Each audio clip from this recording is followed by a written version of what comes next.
When even 7-Eleven starts pulling back, you know something is wrong. Not because it is some luxury chain, not because it sells things people can easily skip, but because this is the place built for the most ordinary moments in American life. A drink before work, milk late at night, a snack between shifts, gas, a charger, something small to get through the day. And now even that model is starting to shrink. 7-Eleven's North American operator plans to close 645 stores in fiscal 2026. At the same time, it expects to open only 205. That is not a growth story. That is a retreat. And the reason matters more than the number, because the company itself pointed to weaker spending, especially from low-income households. That is the line that changes the whole story. This is not just about one chain. It is about what happens when even everyday survival spending starts to crack. On the surface, this can sound like a normal corporate update. A company closes some stores, shifts formats, moves assets around, cleans up weak locations. But in real life, convenience stores are not abstract. They live inside the small gaps of daily life. They are where people go for what they forgot, what they need right now, what cannot wait until the weekend. And that is why this story feels different. Because 7-Eleven does not sit in the luxury economy. It sits in the everyday economy, the last-minute economy, the low-cash, low-time, need-it-now economy. If even that starts pulling back, the pressure is already very close to ordinary people. That is what this story is really about. 7 and I said personal consumption in North America began to soften.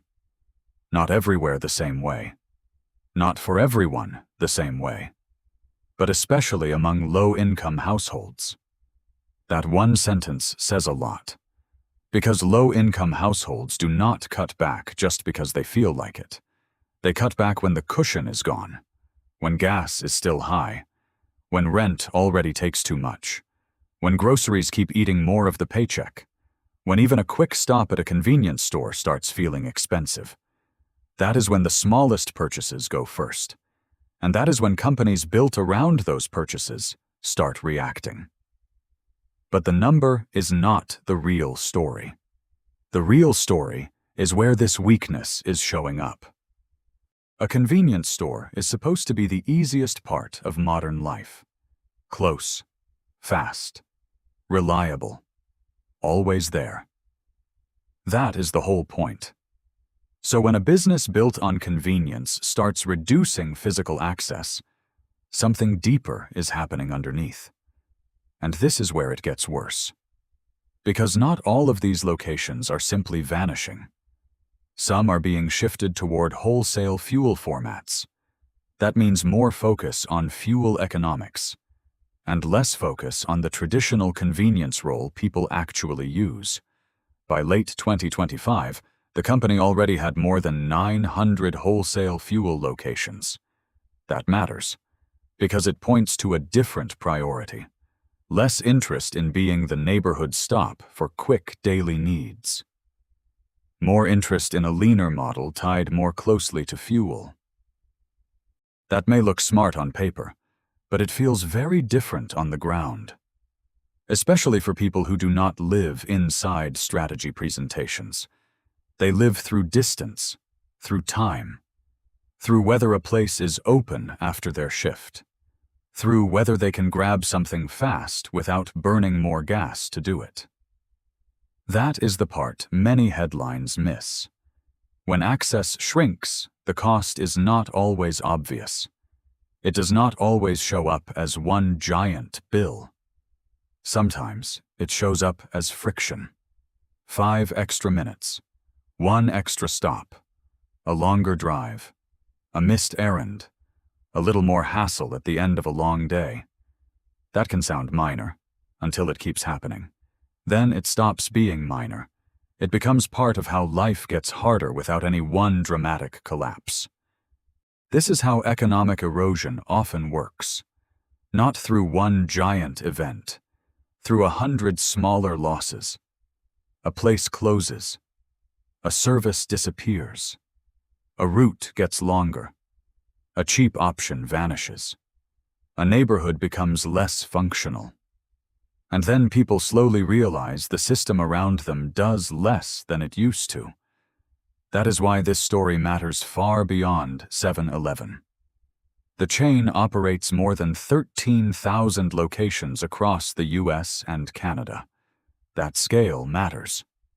Because when a network that large pulls back by 645 stores in one fiscal year, this is not random.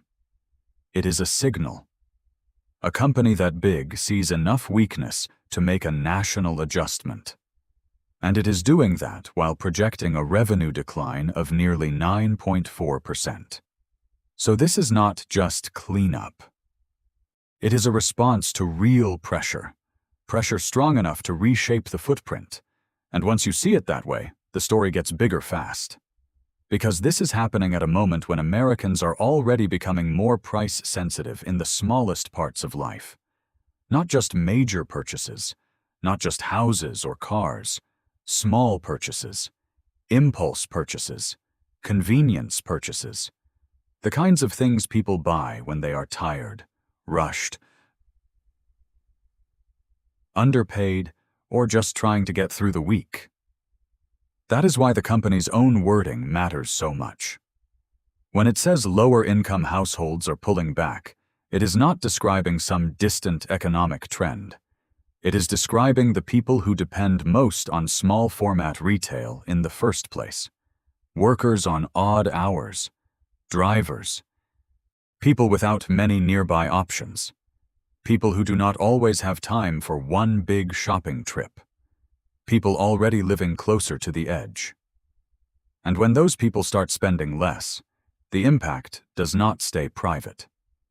It spreads into the physical map of daily life. Because once enough small purchases disappear, enough stores stop working. Then locations close. Then the remaining options are farther away. Then convenience becomes less convenient. Then simple errands take more effort. And that is where this stops being just a retail story. It becomes a story about shrinking access. That phrase matters. Shrinking access. Because a store closure is not only about the business that left, it is about what people lose with it. Speed, proximity, choice, a late-night option. A backup option. A simple option. For some people, that may sound trivial. For others, it is the difference between solving a problem quickly and not solving it at all. A person with a car, flexible hours, and extra money experiences this one way. A person working late, counting every dollar, and already stretched thin experiences it another way. That is why this story fits into a much bigger American pattern. Across the country, chains have been trimming stores, shrinking footprints, and moving toward leaner formats. Not just convenience stores, grocery, restaurants, apparel, department stores. Business Insider reported that more than 2,000 store closures had already been announced for 2026 across multiple chains. That does not mean every closure means the same thing. But together, they point to something familiar, a country where access is becoming more selective, more uneven, more expensive in quiet ways. That pattern matters because many of these businesses once functioned like part of daily infrastructure. Not officially, but practically. They were just there. You did not think about them much, until they started disappearing. And this is the part most people miss.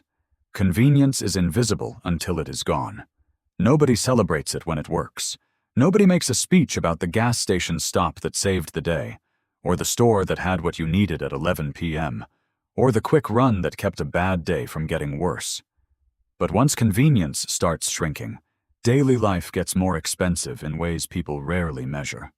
More gas, more time, more planning, more stress, less room for mistakes. That is what makes this story so unsettling. The loss is small enough to dismiss, but common enough to matter. And when those losses stack up across the country, they become part of why ordinary life feels heavier. Not shattered all at once, just harder than it should be. And there is another layer here. 7-Eleven is supposed to be the fragile part of the economy. It sits close to routine, close to traffic, close to cash flow, close to urgency. It benefits from people being busy, tired, late, and constantly in motion. If even that business is now signaling weakness among low-income consumers, that tells you where the strain has reached. Not luxury spending, not vacation spending, not optional lifestyle spending, basic convenience spending. That is a more intimate kind of warning, because it suggests the pullback is happening in the smallest places first, the places that seem too ordinary to matter, until suddenly they do. And the company has not released a full list of affected locations. That matters too, because the impact is still partly unknown. We do not yet know which communities lose what. We do not know which streets go darker, which neighborhoods become less convenient, which workers get cut loose. So the full effect is still unfolding, and that makes this story feel even more immediate. The map has not finished changing yet, but the direction is already clear. This is a contraction. A large one. And it is happening in a part of retail that sits very close to everyday survival. That is why the headline hits so hard. Not just because 645 stores sounds big, but because of what kind of stores they are. And because of what the company said about who is pulling back first, low-income households. That is the phrase people should remember, because it tells you where the strain is landing. It tells you who is running out of room first. And it tells you this is not just a management story. It is a consumer stress story dressed up as store optimization. A lot of American decline now arrives in language like that. Optimization, efficiency, portfolio changes, format shifts. Those words sound clean. Life on the ground usually does not. On the ground, it means fewer easy stops, fewer nearby options, fewer places that still work for people short on time and money. And that is what makes this bigger than one corporate decision. America is getting more expensive in the smallest ways first. Not only through giant bills, through disappearing ease, through reduced access, through everyday life becoming slightly harder, slightly farther, slightly more fragile. That is the kind of change people feel before they can fully explain it. And maybe that is why this story hits a nerve. Because most people already know the feeling. The feeling that normal life now takes more effort, more planning, more trade-offs, more money for less convenience, more stress for smaller rewards. So when even 7-Eleven starts disappearing, it does not feel random. It feels like confirmation. Confirmation that the pressure has moved all the way down to the most ordinary layer of American life. The layer that was supposed to be easy. The layer that was supposed to always be there.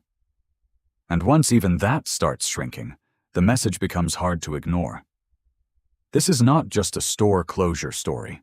It is a warning about who gets squeezed first, about how everyday access quietly erodes, and about the kind of country people are slowly being asked to live in, one where even convenience is no longer guaranteed.